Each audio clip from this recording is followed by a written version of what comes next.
morning po mga kababayan, ma'am sir. This is Jam, the Filipino channel na inyo pong likod. So today is November 11, 2025 at tayo ngayon ay papunta dito yan sa may East Avenue Medical Center. Dito yan sa may Quezon Avenue,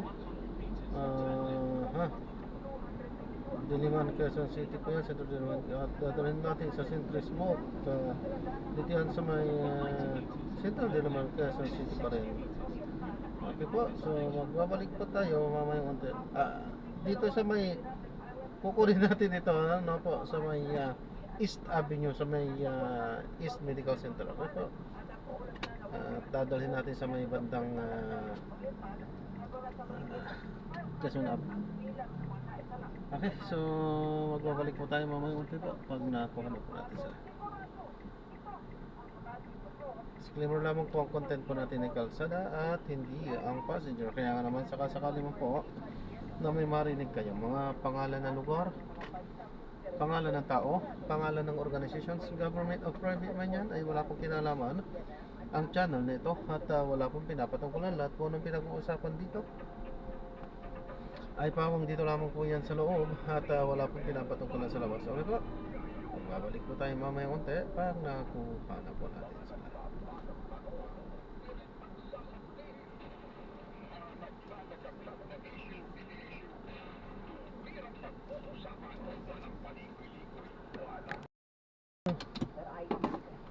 Na-drop na natin sila. So maraming salamat po sa panonood.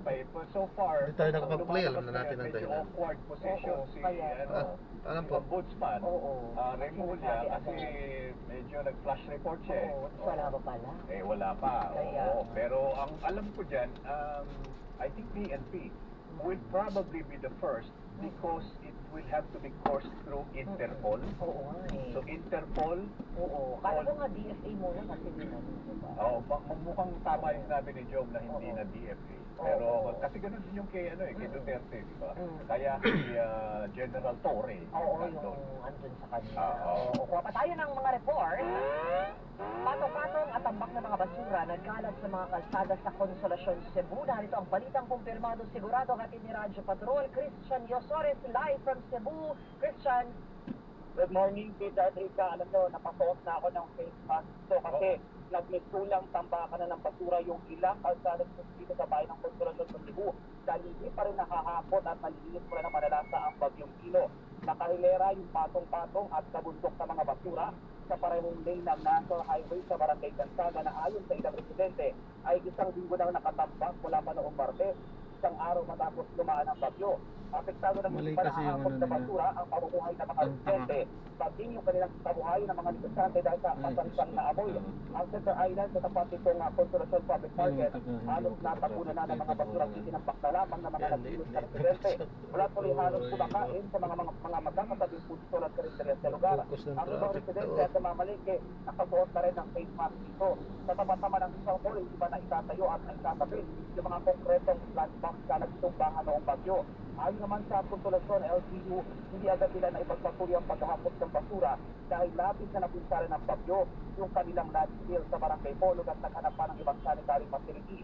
Pero sa ngayon ay nakahanap na umano ang lokal na pamahalaan ng bagong disposal facility.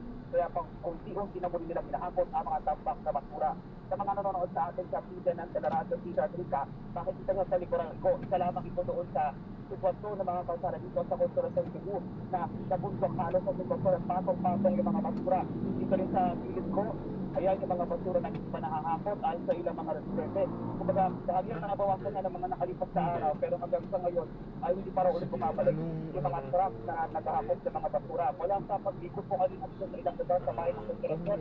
Wala pa ako mga nangasalubong na kahit man ang mga tauhan o mga truck ng LGU na sinasabi nagpapatuloy na sa paghahapot ng basura. Kaya nga yung sustento ng ilang mga residente, kung hindi naman sila nagkasakit dahil sa pananalasan ng bagyo, ay baka naman magsasakit sila dahil sa napakabaho, napakasansang na amoy ng mga tambak na basura na hindi pa rin nakahapot hanggang sa mga sandaling ko. Peter Adrica. That's a health hazard already. Christian, ano ha? So, wala bang man lang kahit na isang truck ng basura umiikot diyan? And so far, Peter, wala kaninang mga around 6 o'clock, 7 o'clock na ikot ko yung mga kalsada dito sa Consolacion. wala pa kami nakasalubong ni Ise na naghahakot ng basura. Although sabi naman ng mga residente ng mga nakalipas sa araw, meron pa unti-unti, kaso parang halos hindi naman daw nababawasan yung mga basurang naliliit dito kasi araw-araw siyempre may mga basura din na dumadating na itatapak. So nadadagdagan lang din. Ang ilan sa mga basura na nandito, halo-halo na, lalo na dito sa tabi ng palengke, no? Yung mga nasirang produkto din doon, nakatagdagan ng bagyo. At doon sa mga residential area, meron na doon na parang halos amoy na ng mga patay na alagang hayop ng mga rin daw na naliliit pa kanatapos ng labang na mga putik. Oo. Christian, may nalaman ko ba na sinabi man lang ng mayor o ni Governor Baricuatro kung ano ang kanilang plano dyan sa dumadaming mga basura? Actually, hindi lang dito sa Consolation Rica, maging sa ilang mga areas ng Cebu na napuntahan ko.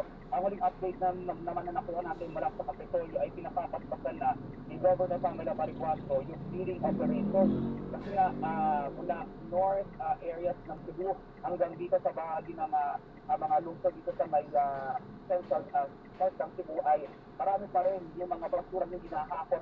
Kasama na yung mga putik na mga kapal pa rin at patong-patong na mga deputy noong malalasa ang bagyong Tino. Yan ang sabi ng Cebu Provincial Government. Nakutos ni Governor Pamela Baricuatro nung nagkaroon sila ng meeting kahapon na kung pwede ay doble-triplihin na yung gagawin cleaning operations. Nakausap ko rin ang head ng CDRFO ng Cebu na Pinobleg Pastor at nakasama yan sa priority nila hanggang sa ngayon na yung cleaning operation. May mga nakasalubong ako kanina, may mga nakita akong areas naka-standby na yung mga heavy equipment para sa pagpapatuloy ng cleaning operation sa mga pangunahing kalsada. Alright, sige. Ingat ka dyan, Christian, at mukhang... Saka yung barangay siguro, Christian, pakitanong mo na rin kung baka merong fumigation o pag-i-spray man lang kung hindi pa makuha yung mga basura dyan. At saka yung tubig na kailangan para tipakin yung mga tumitigas na mga putik, di ba? Pero for the meantime, kung hindi makukuha, mahahatak ng mga truck yan, sprayan na muna siguro. Oo, diba? ganun ba? Para hindi mapeste. Napakabaho talaga, masakit sa ilong kahit na sa loob kami ng kasi kanina ng piloto ko, tumatawid yung amoy, mabaho talaga eh. Oo, Okay, sige. Christian, Ingat vitamina, kayo dyan, vitamina. Christian, ha? Okay, extra Christian, please. At yan ang balitang kumpirmado. Sigurado, mula po sa Lasan Cebu, ito ang Radyo Patrol, Christian Yotore, ATMM. Maraming salamat, Christian Yosore. Live mula sa Cebu at isang linggo na siyang nandyan. Samantala, ilang grupo ng manggagawa nais ng malawakang labor inspection matapos ang bagyong Uwan. Narito ang balitang kumpirmado sigurado mula kay Radyo Patrol, Nico Bagsik. Nico, detalye please. Rika, Peter, nananawagan ang samahan ng grupong manggagawa ng Federation of Free Workers sa Department of Labor and Employment o DOLE na magsagawa ng malawakang post-flood inspection para masiguro kung tumatanda ang mga kumpanya sa occupational safety, health at labor standards matapos naapektuhan ng bagyong Uwan. Ayon sa Pangulo ng Federation of Free Workers na si Sunny Matula, kapag nasalanta ng pagbaha ang mga bahay at pansamantalang nagsara ang mga pabrika, mahalaga ang pag-inspeksyon para sa dignidad ng mga manggagawang babalik sa trabaho. Ayon din sa grupo, nagtadaan nila ang mga manggagawa sa pangaling tulad ng pagkakakonsyente, hazardous materials, at iba pang sakit sa mga planta at bodegang kanilang pinagtatrabahuhan kapag kontaminado na ang baha dahil sa mga nagdaang bagyo.